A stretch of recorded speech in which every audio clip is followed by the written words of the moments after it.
Hello, good morning. So we're going to do Roberto Clemente's chapter 3 and 4 today. So here we go. Off to Montreal. The Brooklyn Dodgers sent some of their young players to Canada's Montreal Royals. Now they are the Kansas City Royals, and Montreal used to have a team, the Nationals, but they're no longer. So I digress. Canada's Montreal Royals to improve and prepare for the major leagues. The Royals were part of the Dodgers minor leagues teams set up to develop future big league talent.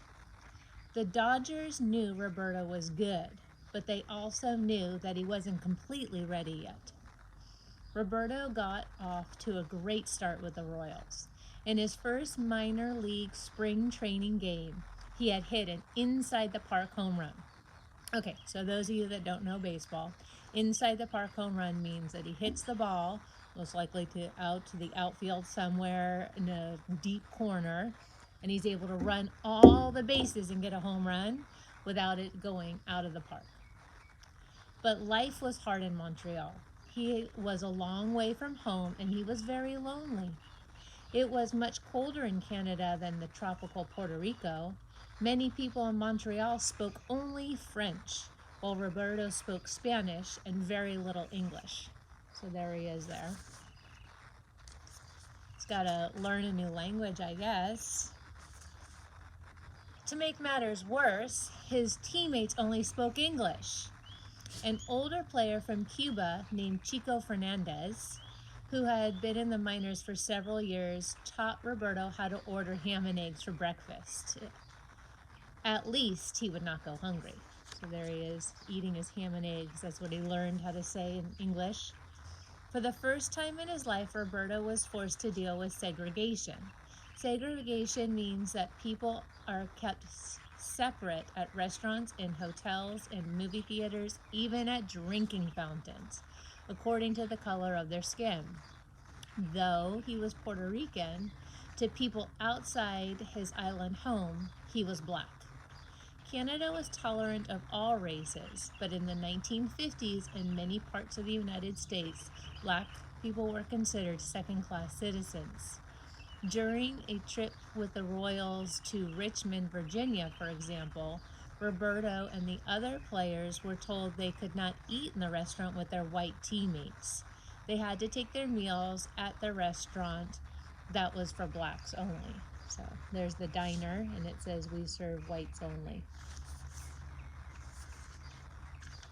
This was upsetting to Roberto, especially because back in home in Puerto Rico, segregation did not exist.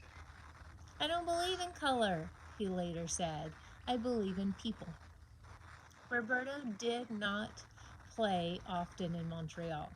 He would have a good game and then sit out several games in a row. Sometimes his coach would substitute a pinch hitter when Roberto knew he could drive in runs. So a pinch hitter means that instead of letting him hit, they put in another player. He became very confused and wondered why he wasn't playing every game and why the team wasn't making better use of his skills. Roberto told his brother, Justino, he was thinking of coming home. I never thought I would reach such heights, Roberto said later. Then I did, and they wouldn't let me play. In fact, the Dodgers had a plan to hide Roberto. So imagine he has a dream and he thinks that it's coming true, and the team that he signed up for, remember earlier we talked about he could have signed up for a lot more money other places, and now they're going to hide him. Because Roberto had signed to a one-year contract with Montreal, at the end of the year he'd be eligible to be drafted by another team under the rules of the Major League Baseball at that time. The Dodgers thought playing in the minors would give Roberto a chance to get even better. The next season, the Dodgers hoped to bring him up to the majors. In the meantime, though, they were hoping no one would find their gem, Roberto, in the minor leagues in Canada. When the Royal season was over, Roberto returned home to Puerto Rico to live with his family. He also rejoined his Crabbers team and helped them win the league championship. Roberto played left field. The center fielder that season was the great Willie Mays. And if you're a Giants fan, you know that Willie Mays was also one of the more famous Giants that have played. Mays was already a World Series hero for the New York Giants. So there he is getting off the plane. And would go to hit 660 homers in his Hall of Fame career. Like many major leaguers, Mays often played in Puerto Rico during the winter months, when Major League Baseball was not in season. The Crabbers went on to win the 1955 Caribbean Series and are still considered one of the best teams ever to play in Puerto Rico. Now, maybe this winter we could all go to Puerto Rico and watch some baseball since we're not seeing it now. The news was not all good for Roberto. During the Crabber season, on his way to visit his stepbrother, Luis, in the hospital, another driver hit the car Roberto was driving. Roberto hurt his neck and back, but he did not get medical help at the time. Luis passed away after the next day, and Roberto would suffer from his injuries for the rest of his life. It's a pretty big car accident.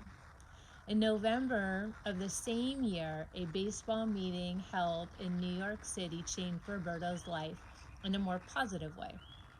Roberto Clemente's talent was too big to hide, even in Canada. The Dodgers' secret was out, and Roberto was now eligible to be drafted by another team.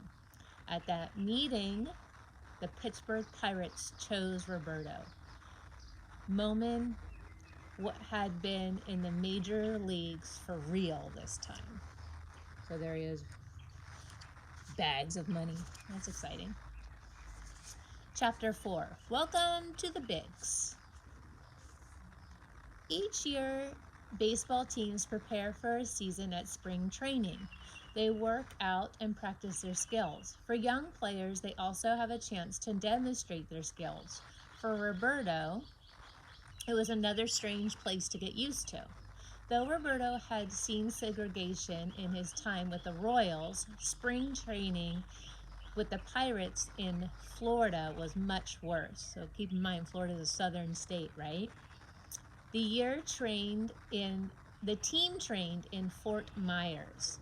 The White Pirates stayed in a fancy hotel. The black players stayed across in homes owned by black people. They were not allowed in the nice hotel. White players enjoyed trips to golf clubs and swimming pools. Black players were not invited. Even at the ballpark, there was segregation. So there's the entrance, and there's an entrance for the white people and an entrance for the black people.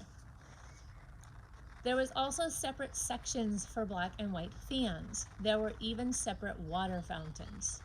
The separation of the races was still shocking to Roberto. There were black and white people in Puerto Rico, but they were not separate. Back in Pennsylvania, it was difficult for Roberto to get to know his teammates on the Pittsburgh Pirates since, remember, he doesn't speak English. He did not speak English very well. Not to speak the language, he said later, that was a terrible problem. It meant you were different. He told one writer, "I didn't even know where Pittsburgh was." In the early 1950s, the Pirates were not a very good team. They had not been in a World Series since 1927. They had not had a winning season since 1948. Roberto got hit into his first major league regular season game on April 17, 1955. It was against the Brooklyn Dodgers, against the team that gave him up, the team that originally signed him. In the first at-bat, he got his first career hit, an infield single. First at-bat, gets a hit. That's amazing. The Dodgers probably wondered if they made a mistake by trying to hide Roberto in the minors rather than bringing him up right away. For the next several months, he did very well, hitting 300. There he is in his pirate uniform. As the summer wore on, however, his hitting numbers started to slide. One reason was he was lonely. Roberto still missed his family and his friends back in Puerto Rico. He didn't fit in with the American black players because he spoke little English, and he didn't fit in with most of the white players either.